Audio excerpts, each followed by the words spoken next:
Welcome to the podcast, Tis But a Scratch, Fact and Fiction about the Middle Ages. I'm your host, Professor Richard Abels.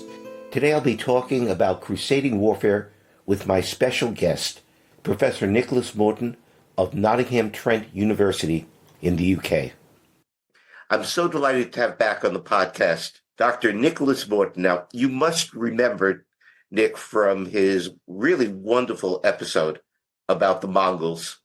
And Nick, his specialty is actually the Crusader States and the Latin East in the High Middle Ages, has come back to talk to us about a subject which I think he probably knows more about it than anybody I know, with the possible exception of John France. And that is crusading warfare. So, Nick, welcome back. I'm going to start by just asking you, how did you get interested in the Crusades? And how did you get interested in military history of the Crusades? Sure. Firstly, thank you so much for having me back on the podcast, Richard. It's great to be here.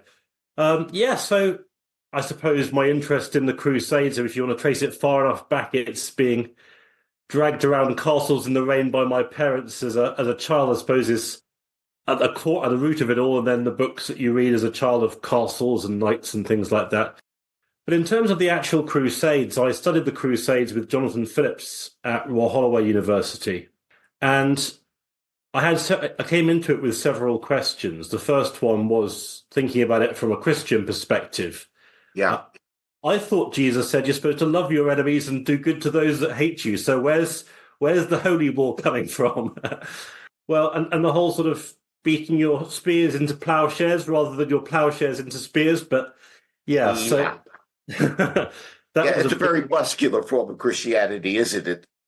Well, quite so. So part of it was theological, but also I was interested from a military perspective because I realized very early on that we're talking about multiple military cultures operating in close proximity. Yes. You've got the Byzantine Empire, which is essentially the direct line continuator of Eastern Roman Empire. You've got the Seljuk Turks bringing traditions from the Central Asian steppe region, and the Mongols doing the same thing too. You've then got many forms of Muslim warfare, depending on whether they're drawing upon Persian traditions or Bedouin traditions or Fatimid traditions.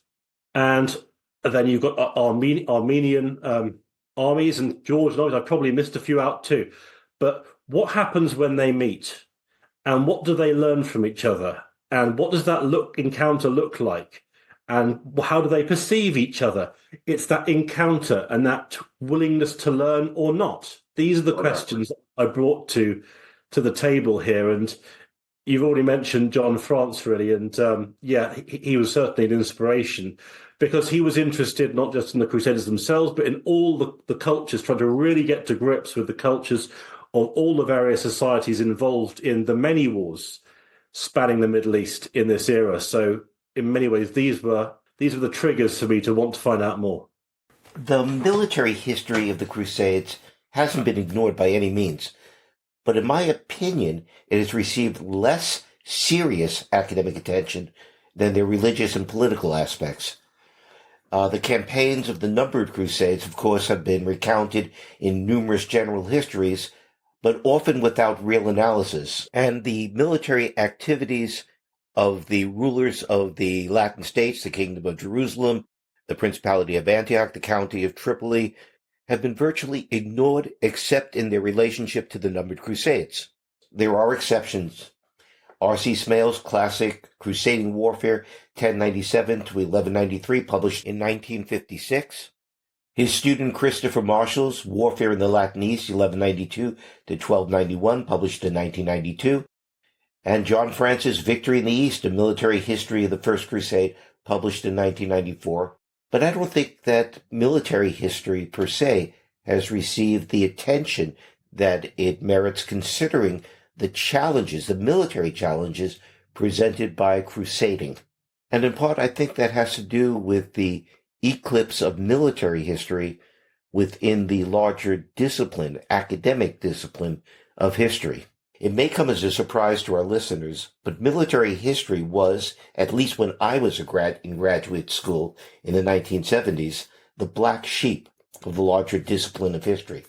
By the 1960s, military history, although it remained a staple of popular history, had fallen into disrepute with academics. This was in part, I think, because of the horrors of the two world wars had called into question both the historical value and morality of battle narratives that seemed to glorify warfare, and part because of an ideological shift to the left of the dominant political culture in academe propelled in the U.S. by student opposition to the Vietnam War. The new military history attempted to restore academic respectability to the field by aligning it with data-driven social and economic history.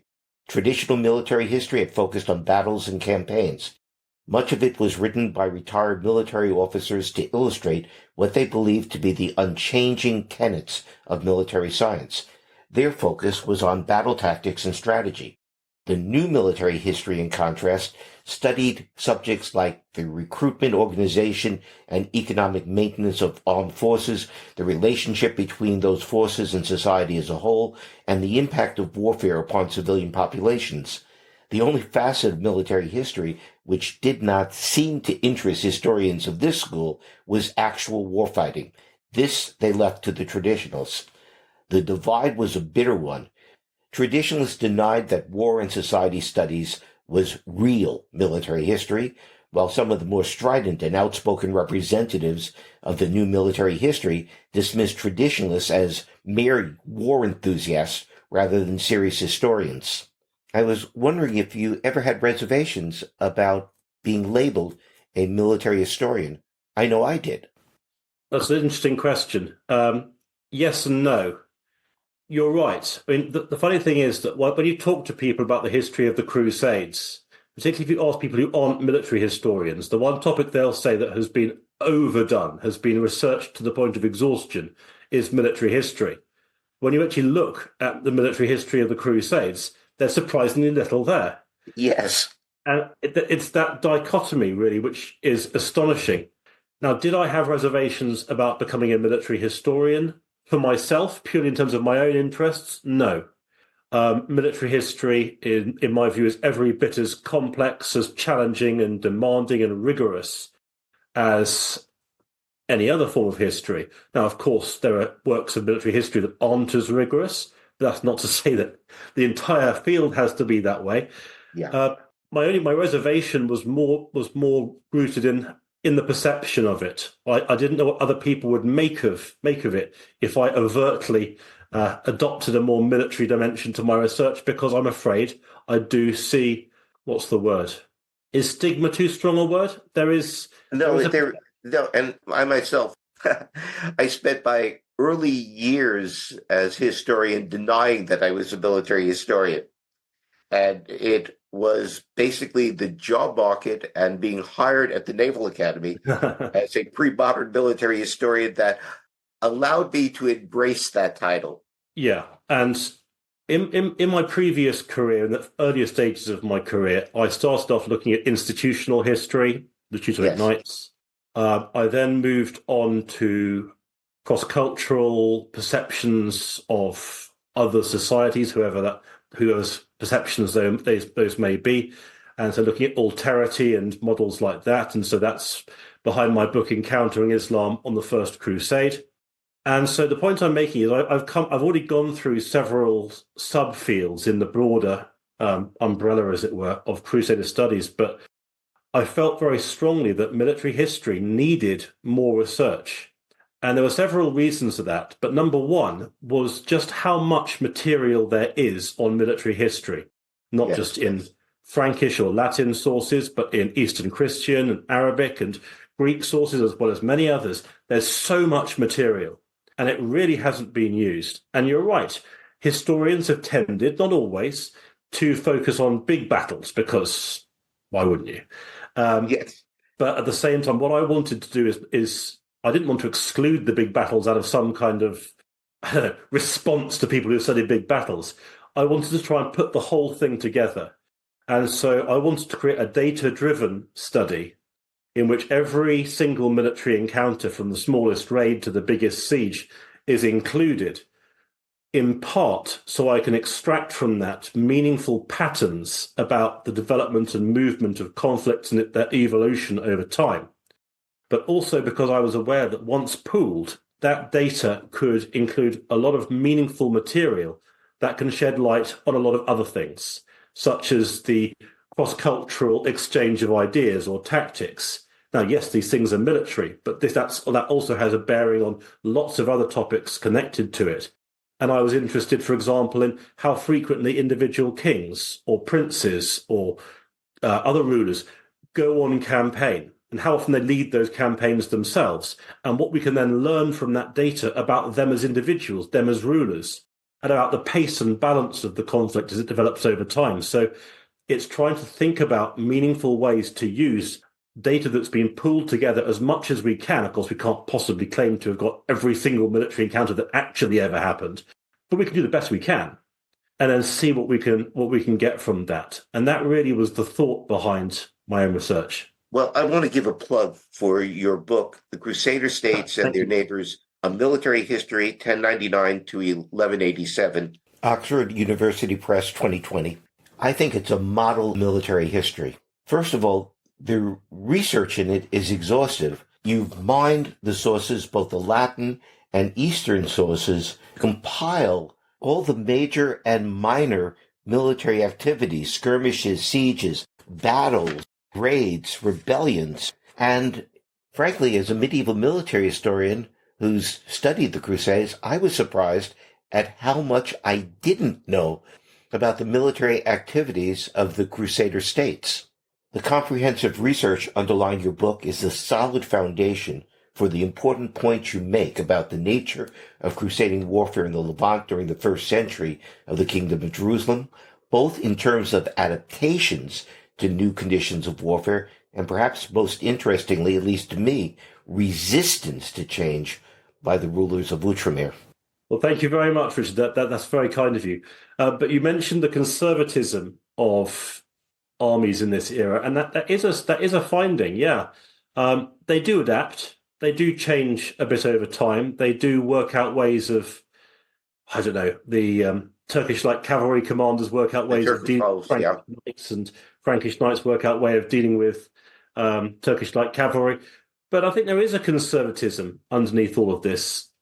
I was expecting to find more innovation than I found. And I found some, but not much.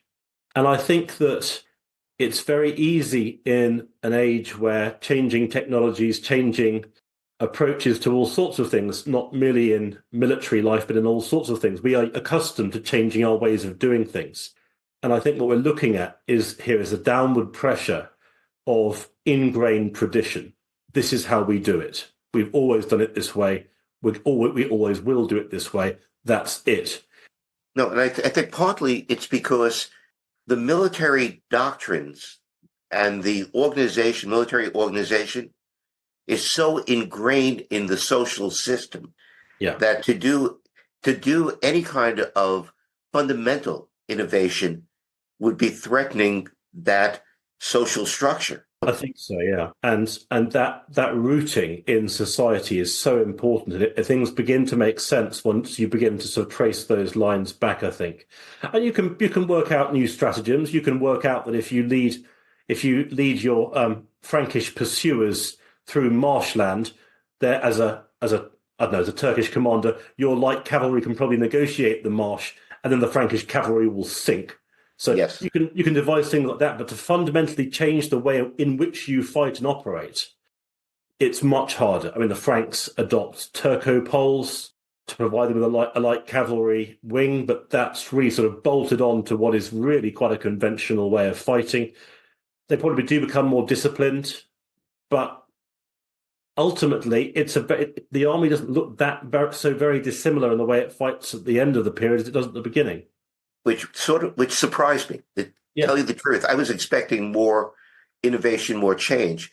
To appreciate crusading warfare, I think it's important that we begin with a picture of what warfare was like in Western Europe on the eve of the First Crusade in 1097. And it's probably not what most of our listeners imagine. Large-scale battles with knights on horseback charging one another with couched lances, which is a staple of movies, were extremely rare. The most common military activities of this era were raiding and sieges. Armies were small, and although led by nobles on horseback, consisted mainly of foot soldiers. The British historian John Gillingham explained the rationale behind this. Using the career of King Richard I of England, Richard the Lionheart, as a model, Gillingham argued that there was not only an art of war in the 12th century, but a science of war.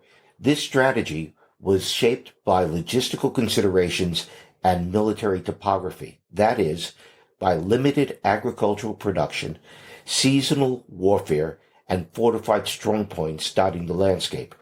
Gillingham posited that the basic offensive military doctrine of commanders in the 11th through 14th centuries focused on two interrelated military activities, ravaging and siege. Prudent military commanders avoided battle because the risks were greatest and the rewards of a victory were questionable, as conquest of territory depended upon securing castles and walled cities.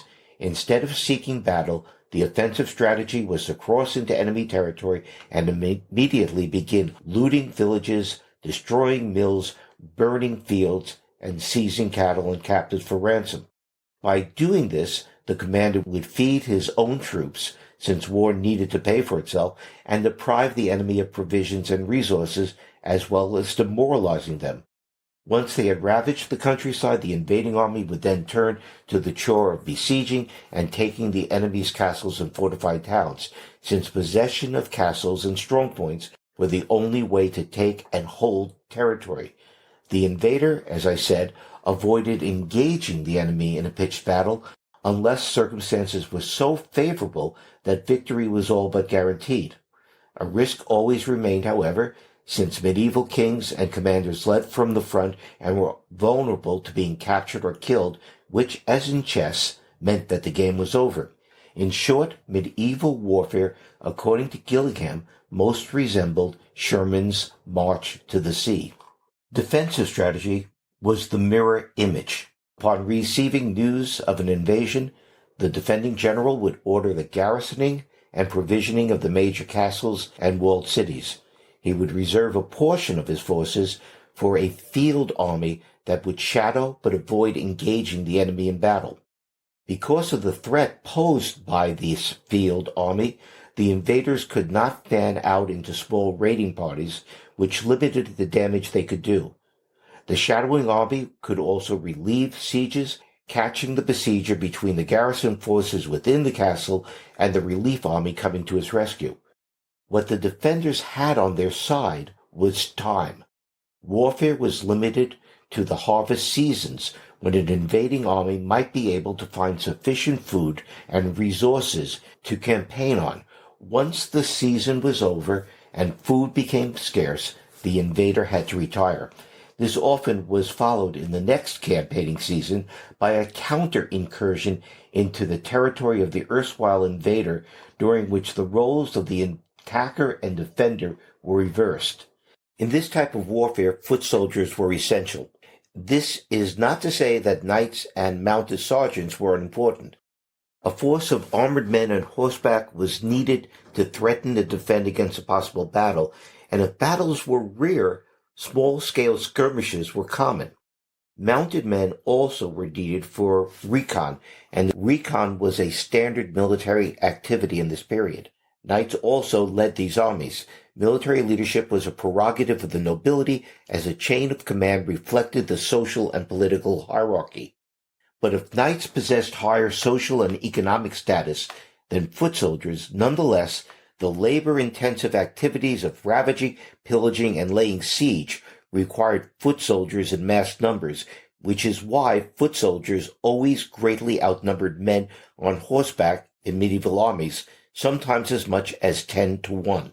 Because this approach to warfare followed the maxims of the late Roman military manualist Vigedius, whose De Re Militari was widely known in the Middle Ages, Gillingham termed this the Vigedian strategy.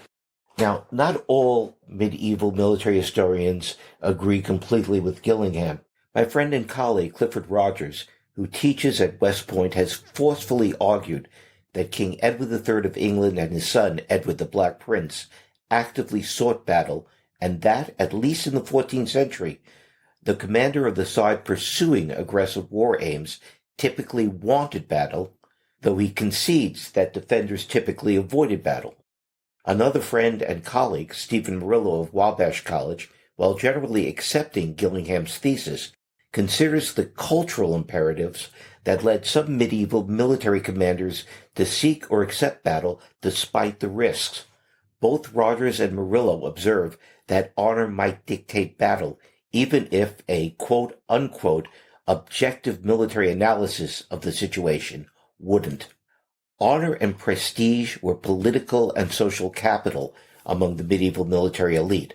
A Fabian strategy of battle avoidance and attrition might prove effective militarily, but could undermine a king's or count's standing among the nobility, especially if it involved the ravaging of the nobility's lands. As Murillo nicely put it, warfare is not just politics by other means, as Clausewitz said. It is also culture, and the aristocratic culture of the High Middle Ages placed a premium on honor and prowess. Gillingham fully persuades me that King Richard the Lionheart did not seek battle. He only fought, at most, 3 or 4 battles. But when battle was forced upon him, as it was during the Third Crusade at Arsuf, Richard personally led the charge of his knights into the ranks of the enemy. He was, after all, Richard the Lionheart. But the dominance of Gillingham's views, I think, is reflected by the name adopted by the Professional Society for the Study of Medieval Military History, De Re Militari. And I'm basically persuaded that Gillingham is right, at least as refined by Murillo. But if the leaders of the First Crusade and the Second Crusade had this idea of warfare, the question is, how was it changed by their experiences in fighting against Turks in the Middle East? Well, perhaps it's best if I offer not a riposte, but a sort of comparison to the situation in the Middle East in the same period. Because, so there's Gilliam's theory, which pertains mostly to Western Christendom, but it's a little different in the Middle East because, just to focus on the encounter between Frankish armies and Turkish armies. Frankish armies, mostly infantry, quite heavily armoured, increasing use of ballistic weapons, small but powerful formations of heavy cavalry with the most elite chevrons being those of the military orders. And then, in addition to that, formations of light cavalry, Turco-Poles. Broadly speaking, that's your Frankish army. And then you have Turkish armies normally formed around a ruler, often the ruler of Damascus or Aleppo's Askar, their personal following, supported by formations of Turkmen-like cavalry who are often hired, and often the local Adath or civic militias who then provide either cavalry or infantry to support that force, but for the most part, it's primarily or even wholly a mounted force. This is very crudely the encounter. And we're told by Osama ibn Munkid, who is well-versed in Frankish military tactics, that the Franks are the most cautious people in war, which is an interesting statement. But I think the disincentives from fighting battles, for the Franks at least, are higher in the Middle East than they are in Western Christendom, because they are trying to build big armies on a narrow population. They cannot afford to take losses. And as I think it's the Chronicle of Noailles says in the 13th century, the Kingdom of Jerusalem actually bears a closer resemblance to a barony rather than a kingdom. It's so small. And the northern Crusader states are smaller. So they've got no territory to play with. It's not like they can retreat and fight a battle deeper inside their territory. They have to fight it on the frontier because they can't afford to lose territory. So if they lose big. If they win, let's say they've won a battle against the Emir of Damascus, their opponents are mounted. And so their opponents will be able to clear away from the battlefield very quickly, pursued by infantry and chain mail. So aside from the actual casualties taken in close combat, the Emir of Damascus's troops will probably be able to get to safety in, for the most part, very quickly, and then reform. And so the incentives for advancing, given you're fighting a highly mobile enemy who can adapt to defeat and then come back very quickly, you're not going to gain very much. Whereas, of course, if a Frankish field army is defeated, particularly if it's defeated badly, you could have to wait for the next arrival of a convoy from Western Christendom, or even the next crusade, as in the case of Hattin, for reinforcements. So there are very strong disincentives for fighting battles and very strong incentives for avoiding them if you are a Frankish commander. For a Turkish commander, by contrast, there are strong incentives for doing so. But one of the points also shown in your book that although they have all these disincentives, that they actually do, the Frankish commanders actually do engage in battles. All the time. There were more battles than I ever expected to find. Yeah, an astonishing number. And the Turks and the Franks tend to win and lose at about a rate of 50-50. Yes. So they win as many as they lose. And that holds pretty much consistent from the start to the end of the period. The only civilization the Franks are consistently successful against is the Fatimids of Egypt. But the basic point is that it's partly because the Franks have nowhere to retreat that they have to fight. So if they're invaded, they will typically cluster their army around a strong point. And in doing so, they're offering the strongest possible disincentive for their opponent to seek battle, because an army flanked by a fortification is in a very strong location.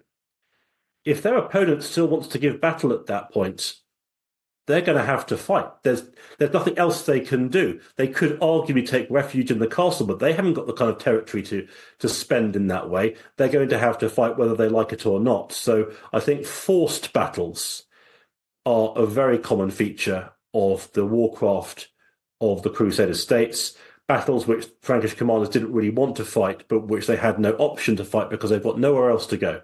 Our listeners probably don't have a really good sense of what the Latin states were. So can you just simply explain what the Latin states were, where they were?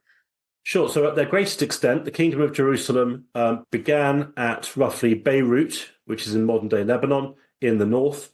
And then you can trace that border all the way down to the edges of the Sinai Desert in the south. And then out to the east, the Kingdom of Jerusalem would have extended to cover much of what's today be modern-day Jordan. And then in the northeast, the northern area around the Sea of Galilee, Lake Tiberias. Those would be the sort of the main sort of points, as it were, of the compass when it comes to the Kingdom of Jerusalem. Then above that, you've got the county of Tripoli, which would embrace much of modern-day northern Lebanon, and then the coastal part of southwestern Syria, looking into the Homs Gap, which is a gap in the big mountain range that runs parallel to the coast. There's a big gap in it called the Homs Gap, and there are some big fortresses there like Crac de Chevalier.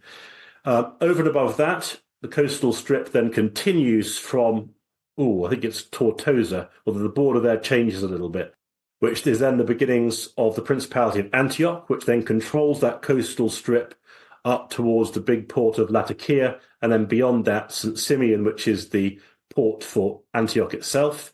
And then Antioch extends up to the Amanus Mountains, on the other side of which you have Cilician Armenia, which the Antioch sometimes ruled, sometimes didn't. And then extending east, there's a very fluctuating frontier zone facing Aleppo, which is 2 days' march to the east of Antioch.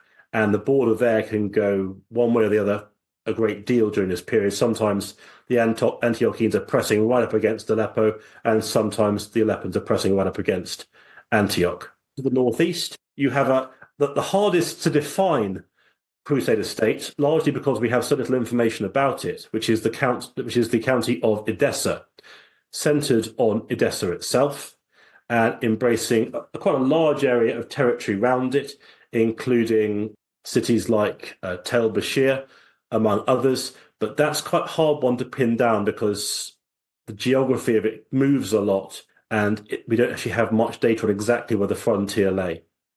What is the relationship? What was the relationship between the Principality of Antioch, the County of Tripoli, and the Kingdom of Jerusalem? Well, it reminds me a little bit of a quote I heard in a political satire series called Yes, Minister, which goes like this: if we don't all hang together, we'll all hang separately. I think that is an ethos. I think, to put it more elegantly, the chronicler of the Kingdom of Jerusalem, or one of them, called William of Tyre, constantly repeats an adage from Horace, the classical author, where he says, if your neighbour's house is on fire, your own house is in danger. So I think underpinning everything they do is a sense that if they don't support each other, at least to some degree, they will all fall separately, and that's just going to happen. So that fear that if they don't work together, they will suffer for it, that's very prevalent. It gets voiced in various contexts throughout the history of the Crusader States. Nevertheless, there are rivalries too. And in the early years, there's rivalries over conquest, and you can see Antioch and Jerusalem both driving very hard at their frontiers, trying to conquer as much land as possible. Tripoli in the middle, trying to stake its own claims to territories it feels it has a right to. Tripoli always has its eyes on Homs, or sometimes Hama.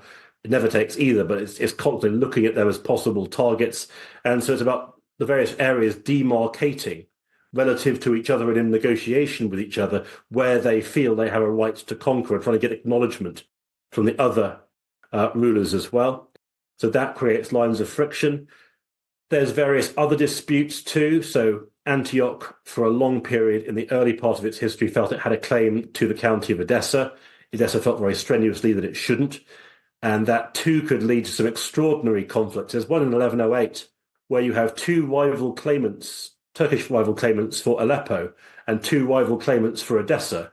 And they realized that on the principle that my enemy's enemy is my friend, that they have potential allies here. And so you get a battle where you've got one claimant for Aleppo and one claimant for Edessa on one side, and the other two on the other side, and they fight a big battle. So it can create some extraordinary alliances, but tensions over hegemony and who has greater authority over who, that can be another cause of conflict. And the similar thing's true with the Kingdom of Jerusalem and the County of Tripoli. County Tripoli tends to operate in Jerusalem's orbit. And for a time, Raymond III of Tripoli, moving towards the end of our period, felt that he had rights over the Kingdom of Jerusalem. I think he felt very strongly he could be king of Jerusalem. And when he was denied his claim, when rivals got into power, he famously made a treaty with Saladin, which made him very unpopular in the region, at least with other Franks in the area. So there could be rivalries, but for the most part, it's a fairly established tautology of all Frankish rulers. They realize they have to work together. This is understood. What is the political situation among the Muslim states of this region? Sure. So when the First Crusade arrived, the Middle East is already a war zone, and specifically the region that will become the Kingdom of Jerusalem. And the two main powers at war are the Fatimid Empire, a Shia Muslim empire in Egypt, which holds territory up to but not including Jerusalem. And then to the northeast, you have the Seljuk Turks, who conquered much of northern Syria in the 1070s. And as you quite rightly point out, that's only a couple of decades before the Crusade arrived itself. And Jerusalem itself, the area around Jerusalem and up to and including Damascus and parts of the coastal strip, they're a war zone between the Fatimids and the Seljuks. And then during the First Crusade, the First Crusaders worked this out, or I think they're probably told it by Alexius Comnenus, that's the Byzantine emperor. And so they make overtures to the Fatimids very early on for a military alliance against the Seljuks. And the Fatimids are open to this, and negotiations go on for well over a year to try and hammer out some kind of deal. The negotiations collapse, but it's interesting to see that they're doing that because the Fatimids want to secure an ally against the Seljuk Turks, who for them at least are their long-standing opponent. But when the negotiations break down and the Crusaders conquer and brutally conduct brutal massacres in Jerusalem itself, that the possibility of that alliance just disappears, and the Fatimids look far more to making alliances with the Seljuk Turks in a way they never had previously, because their perception of where the threats lie to them changed dramatically. And so that changes the constellation of alliances. Further north, you've got, sticking to the early period, You've got two Seljuk governors in Damascus and Aleppo, and then the broader Seljuk Empire, which spans all the way up to the steppe borders in Afghanistan and that sort of region. So it's huge. I think it's worth noting that, with the exception of the Fatimid Caliphate, that this warfare is between two newcomers to the region: the Crusaders, who established the Crusader States, and only a couple of decades before them, the Seljuk Turks, who conquered Byzantine Anatolia and the Arab-dominated Near East. And although the Seljuk Empire was enormous in size and in manpower resources, one of the advantages that helps explain the success of the First Crusade was the constant rivalry and infighting of the local governors who represented the Seljuk Sultan, as well as the lack of an established principle of succession in the Sultanate. All the Seljuk Empire is consumed by infighting. There's a huge civil war over who's going to be the next Sultan. And when in 1105 the Seljuks do finally settle on their next Sultan, Sultan Muhammad, a few years later they send armies into the Middle East to try and deal with the Franks. And what's interesting is just how little support, particularly in some of their later campaigns, they get from local Turkish rulers. Because for local Turkish rulers, well, yes, they might like the idea of receiving assistance to fight the Franks, but they're not going to feel enthusiastic about that assistance if the Seljuk Sultan uses his armies to then force them into a much tougher form of obedience. They've been used to going independent for decades. They don't want to have to start answering orders anymore, or worse, still being replaced. And so there are instances where actually you've got local Turkish rulers siding, or at least remaining neutral, when the Franks are fighting these big armies from the Seljuk Sultanate. So I could give plenty of examples from the later period too, but my point is that there are various lines of tension, and these lines of tension can create some very interesting cross-cultural alliances and different constellations of alliances throughout the period. It actually sounds not all that dissimilar from the Mongol Empire and the internal fighting that you had with the different khanates. Certainly in the Mongol Empire's later history, yeah, perhaps, yeah. One of the things that's always interested me is that if you're looking at the military history of the Crusades, the only really fully successful crusade was the first. There's an argument for perhaps Frederick II's crusade being fully successful.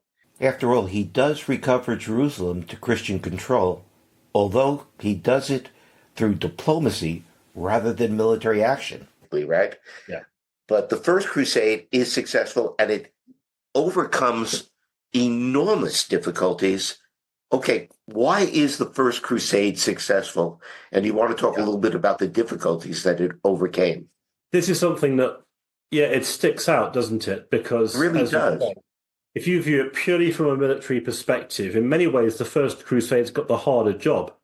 It's got to march for thousands of miles, sporadically supported by the Byzantine Empire and others, into territory where there is no friendly outpost from their perspective, and they've got to take hold, and then they seek ultimately to consolidate and expand cities that are well over 1,000 miles from the nearest source of help. That is a very difficult task, and they're doing it. Yes, the Seljuk Empire is in a state of civil war, but every major governor in the Seljuk Empire and its western districts throws a field army at the First Crusade. So there's still plenty of resistance, and the Seljuks have got several decades worth of almost unbroken success to draw upon when confronting the First Crusade. By contrast, the Second Crusade's just got to get to the Crusader States. And the Third Crusade, well, obviously the situation has deteriorated from the Crusaders' perspective by the Third Crusade, but they still have places they can go to and regroup in the Middle East. So it does, as you say, raise the question of why was it successful? And this isn't my argument, but I think it's probably true. I think that it helps the First Crusade from a military perspective that many of the people going on crusade were not kings, because they're counts, they're leading nobles, but many of these people had burnt their bridges to go on crusade, and some of the most aggressive commanders and the most able commanders either had nothing to go back to, like Godfrey of Bouillon, who sold his lands in order to go on crusade, so he's not going back. it's going to work, or that's it. And then Bohemond of Taranto, who does have lands to go back to, but they don't even nearly match his enormous ambitions. So he too wants to turn this into something he can really translate into his own territory, and he does. So I think there is something very important about the fact that you have these commanders who have either burnt their bridges or have little to go back to. They are determined they're going to do something with this, as opposed to perhaps kings who have to be mindful that whilst they are on crusade, they do have to make sure that their position, their person, and indeed their kingdoms back home are okay. They can't afford to take such big risks. They've got to be able to get through this in such a way that they can return home, both alive and to a kingdom that's willing to welcome them. That changes the dynamic, and I can't help suspecting that makes them a little bit more risk averse. I'm not sure if I would describe Richard the Lionheart on Crusade as risk averse, at least in terms of his personal safety. But it's absolutely true that he returns to England, or at least tries to return to England, because of news that his kingdom is threatened by the ambitions of his brother John and John's alliance with his greatest enemy, King Philip Augustus of France. Richard had no intention of spending the rest of his life in Outremer. But having said that, in the Third Crusade, you do have Frederick I of Germany, who conducts what could be described as one of the most successful military crossings of Anatolia, the famous graveyard of armies, of any commander, including the First Crusade. The First Crusade armies, led by people like Godfrey of Bouillon, Bohemond, and Robert of Normandy, they managed to cross Anatolia, but plenty of the armies of the First Crusade didn't, most notably Peter the Hermit. But Frederick I does it very effectively. His army only falls apart once it's reached friendly territory because he falls off his horse and has a heart attack in a snowmelt river. So in terms of a military operation, it doesn't achieve its goals, and yet the hard part of the journey has been negotiated already by Frederick. So what that also emphasizes the importance of the commander in a medieval army. You have a very large army, probably the largest of the crusading armies, and it's been very successful, in part because of the unity of command, which is really rare for at least the numbered crusades. But Frederick dies. Yeah. And the army doesn't totally disintegrate, but it fragments. Yeah, Frederick Duke of Swabia does what he can, but he can't hold the army together satisfactorily, and it does seem to have broken up. Yeah. But this business of targeting commanders is interesting because this is the case not only when a Frankish commander is either captured or dies or killed, it's also the case the other way around. And notably, one of the reasons why the Kingdom of Jerusalem is so successful in its early years against the Fatimid Empire, and this is a bit of a generalization, but not much, what they often do is to march out at night when they're still a long way away from the Fatimid encampment, travel a long way, tens of miles in some cases, until they are very close to the Fatimid encampment. Then just before dawn breaks, they'll close to within a few hundred meters. And as soon as they get line of sight, they charge before the Fatimids can form. And this time and again, this is how they defeat Fatimid armies. And it's quite striking, and it's a response to the fact that the Franks have so few troops, but they do have heavy cavalry that can have enormous impact against the fact that the Fatimids have an enormous army, and they've got to try and work out in that asymmetric context how they're going to win a battle against what is really a vastly superior opponent. We shouldn't discount the religious motivation of the leaders and the rank and file of the armies of the First Crusade as key factors in its ultimate success. I know that a lot of people are skeptical about this, but the research of Jonathan Riley Smith and his students have demonstrated, at least to my satisfaction, that the main motivation of those who joined the First Crusades was the promise of the remission of the penalty of sin, the desire to rescue fellow Christians from the oppression of those whom they thought of as pagans, and the opportunity to win glory in the service of Christ. I think that many went with the expectation that they would acquire wealth through booty and land. But that was because the Lord God is a good Lord, and good lords reward their faithful followers. the role played by the discovery of the Holy Lands of Antioch in inspiring a starving crusading army to sortie out from the city to meet and defeat a much larger Turkish relief force is striking. Yeah. So there is that religious belief, and I think that the failure of the Second Crusade creates a real crisis of faith. What did we do wrong that we were not given victory? And that, because this is an age in which victory and defeat is not just simply a matter of material, it's a matter of spiritual judgment, divine judgments as well. Yeah, no, absolutely. And certainly after the Second Crusade, there is an attempt to raise a new crusading army almost immediately afterwards. But when a council is called, no one turns up. So that would fit that very well. Just thinking about the question you asked about why some crusades achieve their military goals and some don't, though, I do think that religious motivation, that sense of fervor, which is so evident in crusading and drives many of the events, I think that's pretty consistent, though, across the big crusades and some of the smaller ones too.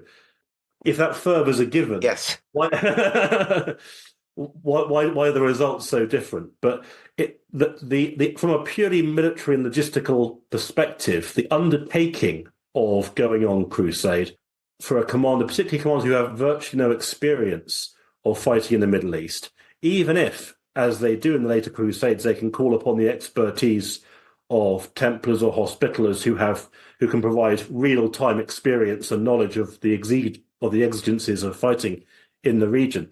It's a colossally difficult undertaking, and also one that's so very different from the conventional ways in which war is fought in Western Christendom at this time. It's a very different kind of undertaking. So we have the First Crusade establishing what is called Outremer in Europe, these Latin Crusader States, which initially are a narrow ribbon of land and cities along the coast of the Levant from Syria down to southern Israel. And the leaders of the Crusader States spend the next couple of decades trying to expand out from the coast, right?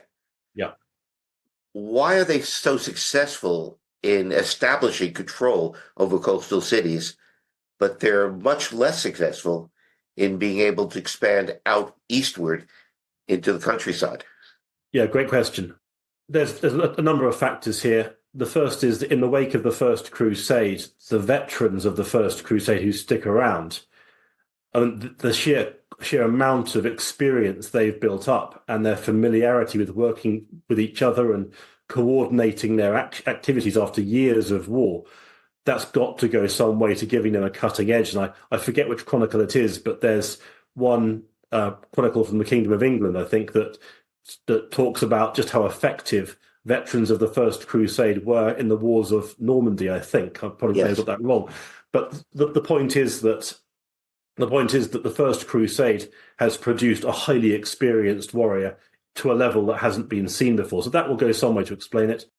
The disarray within the Seljuk Empire will go some way to explaining it. The sense of fear generated by the First Crusade, given its ongoing advance, will provide some explanation. But in terms of why that expansion stops and why they have so much difficulty striking inland, one of the reasons they're so successful on the coast is because the Italian cities, Venice, Pisa, Genoa, they supply fleets which can help to blockade these coastal cities. And of course, some of their ships can be broken up and turned into siege towers and other weapons, which can help to get inside the walls.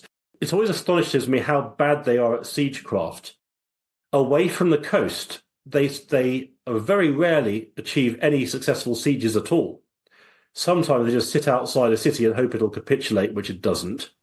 And occasionally they try and build a siege tower. But siege towers are difficult in areas where there's not many large trees to make into suitable timber. Now, obviously the Middle East is not all desert as Hollywood would have us believe. It has areas of sort of Mediterranean scrub-like topography, and it has some small forests. But the big corner posts that you need to build a siege tower, that kind of timber is rare. There's some timber like that in the north, particularly in the forested Amanus Mountains and in the Cilician Armenian region. And of course, there's the famous cedars of Lebanon. But there aren't many forests that can provide that kind of timber. And the Franks don't really adapt. They occasionally call upon miners.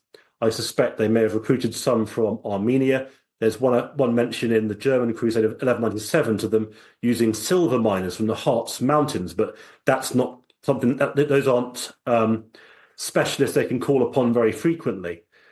But there's not much adaptation, and in fact, siege towers don't cut it where you can't access decent timber.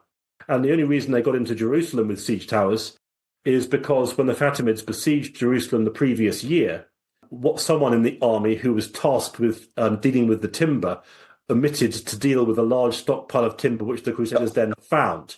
So I wouldn't want to be that particular official when they returned to Egypt to report what had happened. But again, it highlights timber is a problem, and they don't really try anything else. Stone-throwing artillery, trebuchets, and catapults are a big thing in siegecraft in Western Europe in the 12th and 13th centuries. Why aren't they effective?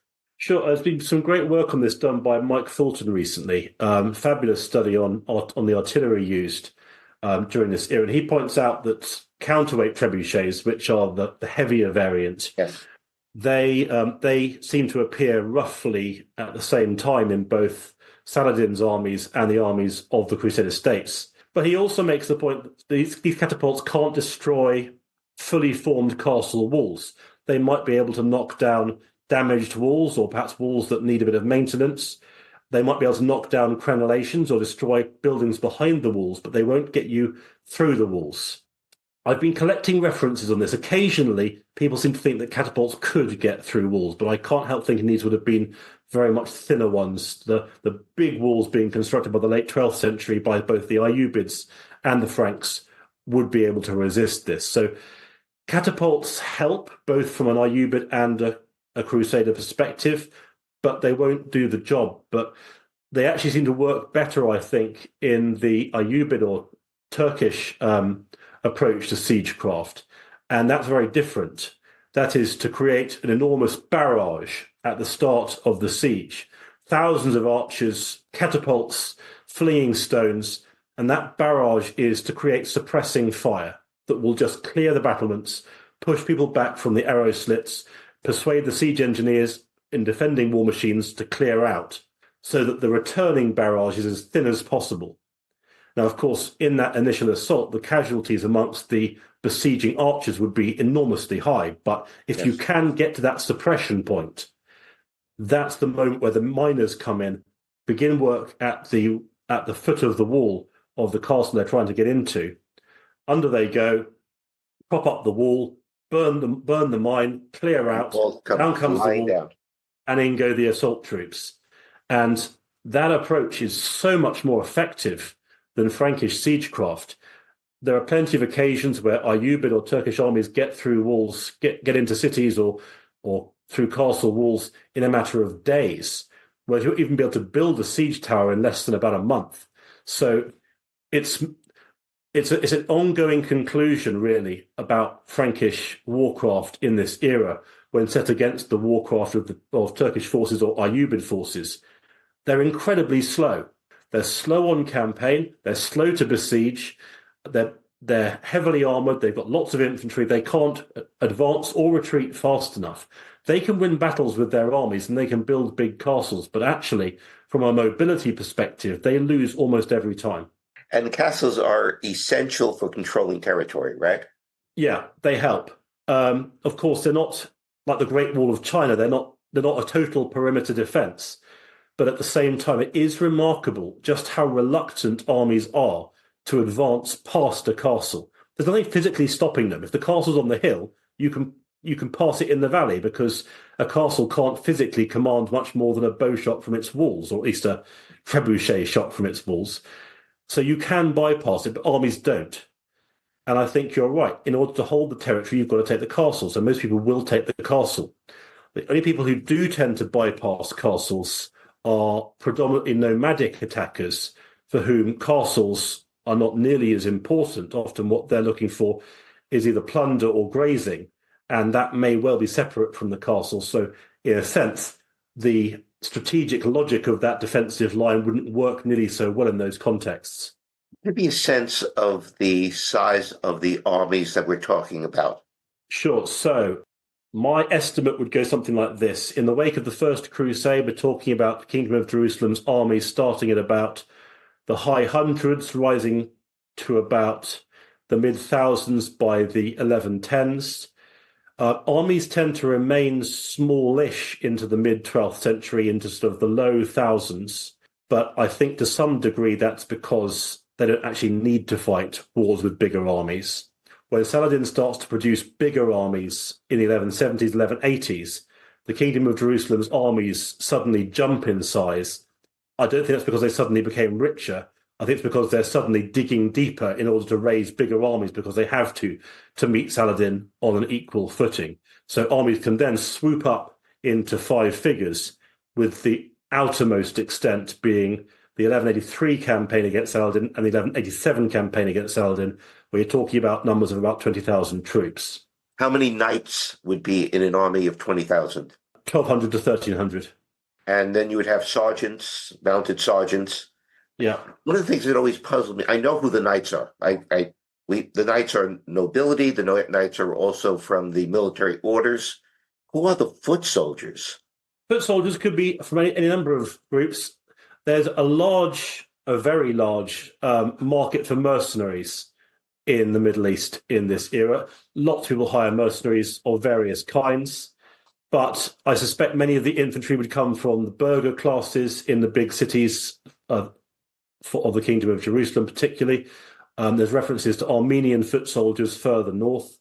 The Italian cities would often supply troops. Those could well be infantry as well, and many of those arriving by ship would also be infantry, given the costs involved in bringing horses. So pilgrim warriors would often fight on foot, though not exclusively. So I'm guessing these would be the kinds of sources of soldiers, particularly urban militias, I'd have thought.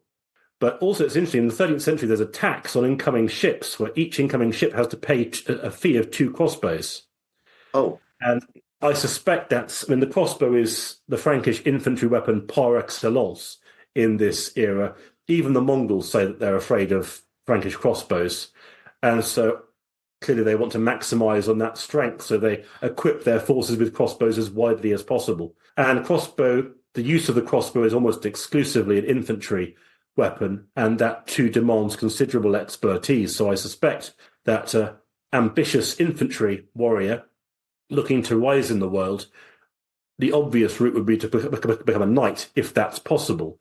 But actually it's probably more practical and probably a better skill set match for them to become an expert crossbowman who are also very well respected and paid. Which actually brings up one of the things I find most interesting is how integrated these crusading armies became, with infantry supporting the cavalry and protecting the cavalry, because much of the military activity is, in fact, what we would call fighting marches.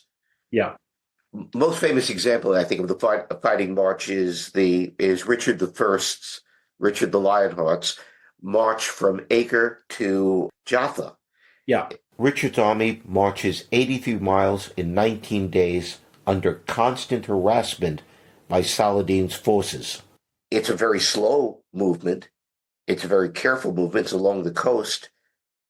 And it's one in which his cavalry is placed inside of the infantry column so that the infantry can protect both the knights and especially their horses, and also the baggage train as it comes down the coast. And it works as an integrated fighting force. Yeah, this is absolutely classic for the Crusader States. They fight this way all the time. It's a response to Turkish light cavalry tactics, where they have to keep themselves in a consolidated group with their logistics as protected as possible. Otherwise, individual contingents or wagons will be picked off one by one. So it's a sort of armoured advanced position, and it works tremendously well for the Franks. There's two occasions in the history of the Crusader States when a fighting march is actually defeated, but the vast majority of them get through to their target. But I've often wondered about this, because Richard's got no experience of fighting marches. but the Templars in his immediate entourage do. Yes. And there are several moments. There are several of the sort of key moments in the battles Richard fights where he's doing things he's never done before, but actually those are absolutely classic for the Crusader States. And I wonder if either it's a Templar or a Hospitaller running his campaign for him, or at the very least, Richard has had the wisdom to realize he's not an expert here. They are. He should be listening to them. It's a brilliant campaign. It's a brilliant campaign. I mean, he stops on the coast. He brings in reinforcements, takes away wounded soldiers, brings in supplies, and just carefully marches down and resists fighting battles until he's pretty much forced into one at Arsuf. And having won that battle, he continues on to Jaffa. It shows Richard to be a cautious and careful military commander rather than the impetuous warrior that popular fiction and movies present him as. But isn't that true of most effective military commanders? Yes, it really is. The one thing that I found also interesting about that, because it is cultural, is that when the Battle of Arsuf does break out, and if we go by the sources, Amboise, it's really because the military orders finally have had it with getting their horses killed and getting attacked, and they just simply charge, and then Richard says, okay, let's go for it. Yeah. Richard fights from the front, and he exposes himself to the possibility of being killed. I think he doesn't have a real choice. Well, and of course, that's a possibility that, 8 years later, comes home to roost when he's... Exactly. Yes. It's an example of both how a cautious military commander like Richard, and he really is careful and cautious, but nonetheless, there are cultural necessities that would force even a very cautious commander to expose himself to the dangers, because without that, he can't really have the credibility to command. Certainly, Richard is acutely aware that he's leading an army which is not reconciled to his rule, and many of them don't like him. Yes. So that may have provided him with a strong incentive to set an example. But to be honest, he still acts that way in Western Christendom as well.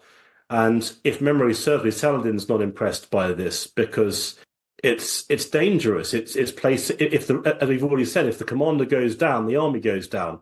And so it's an enormous risk. Okay, this is a terrible analogy, but I'm going to make it anyway. The Crusader States were like a patient with leprosy. They kept on losing parts until eventually, by 1291, they were down to a single city, Acre, and that was the Latin East. Do you think that this was inevitable militarily? I've gone back and forth on this question, and I think in separate publications I've argued the case going both ways. You can't be wrong that way. Exactly. I can't be right either. Because it is something that is a tricky one. And of course, we're playing with alternative history here, so we'll never actually know. But I think that the point that I have come down to in more recent years is this, that the nomadic steppe approach to warfare is so much more effective than the agriculturally based approach to warfare. Steppe armies that have, whether that's the Mongols or the Seljuk Turks, who of course adopt elements of warfare from the Islamic societies that they conquer. These approaches to war, they're faster, they're harder hitting, their experience and their expertise in warfare is culturally derived. They're raised with it. They're raised to shoot and ride. They don't have logistics often. They bring their herds with them. Later armies do, but nonetheless they can survive with minimal logistics. And compared to that, heavy knights requiring half a dozen squires each and several horses that require farriers and all the infrastructure that goes with that, endless wagon trains that nomadic armies can easily cut. And it's worth considering as well that the Mongol Empire spanned from the Pacific seaboard to the borders of Hungary. The Seljuk Empire spanned from the frontiers of Central Asia to the Mediterranean. These are massive empires. The Crusader States, on the other hand, is just a slither of land down the eastern Mediterranean. And yet it's still considered to be a successful venture, the First Crusade at least, viewed from a military perspective. But compared to the Seljuk or Mongol conquest, it's almost irrelevant. And I think it is worth pointing out that the steppe armies and steppe cultures of this era are supremely better equipped for conquest than those typically of agricultural societies, including Western Christendom. I know that you have to leave to pick up your child at school, so just one last question. How much role did religion end up playing, not with the Crusaders who were coming from Europe in these waves of crusades, but how much role did religion play in the thinking and the policies of the Prince of Antioch, the Count of Tripoli, the kings of Jerusalem, when in their dealings with their Islamic neighbors? So, something that I've come to realize by reading architectural and archaeological reports is just how expensive it is to build even a single church in the Crusader States. Just one medium-sized church, I worked out, cost as much as supporting 300 knights for a year. Wow. One medium-sized church. And they're building tens, possibly hundreds of these things. And that's before we move on to the castle walls, the harbour facility, all the other stuff they're building. They're building a lot of religious buildings. The Church of the Holy Sepulchre itself is a really big ticket item. And that's not the only really big church they're building. There are huge cathedrals being constructed too. So the expenditure being lavished on churches is immense. And this is a time when the commanders of the Crusader States are constantly complaining about a lack of money for troops. So my point is that the only reason I can think of for that is that they are impelled by a very powerful sense of religious purpose. Otherwise, I don't see why they would have diverted so much money to the construction of churches when the army is crying out for additional troops, supported by cash. And nonetheless, they will make treaties with their Turkish neighbors. Yeah. And I think this is the point. I think they are driven by a very powerful sense of religious zeal and purpose, but that religious zeal and purpose does not mandate that they therefore have to treat their Muslim neighbors as adversaries. In their efforts and desire to conquer, maintain, and later reconquer the holy places, they're fully prepared to work with any culture that can offer them support. I don't see it, from the sources at least, as being a problem for them, the idea of allying across cultural or religious lines. If it supports their broader ambitions, they'll do it. And the same thing goes the other way. It's interesting. It's one of the reasons why the European Crusaders who came in sometimes were appalled by the leaders and the people that they met in Outremer, the Christians, because they seem to have gone native. They seem to have become soft, orientalized. That was certainly that accusation appears in many sources that the Eastern Franks have become less vigorous in their execution of arms or something like that. But actually, if you look at some of their campaigning history, so take the Hattin campaign. I forget who said this, but it was a good point. The Franks fight for 2 days in the blazing sun, with responding to orders until the last couple of hours. That requires a lot of staying power. So I don't think that accusation, at least from a military perspective, holds much water. And I think that's it. That's the last word for today. Thank you so much for being on the podcast again. This was fascinating. And I hope that we can have you again, perhaps to come and talk about the Hattin campaign. Anytime. Thanks so much, Richard. Well, that's it for today. And I hope that you'll come back to join us for our next episode. Bye for now.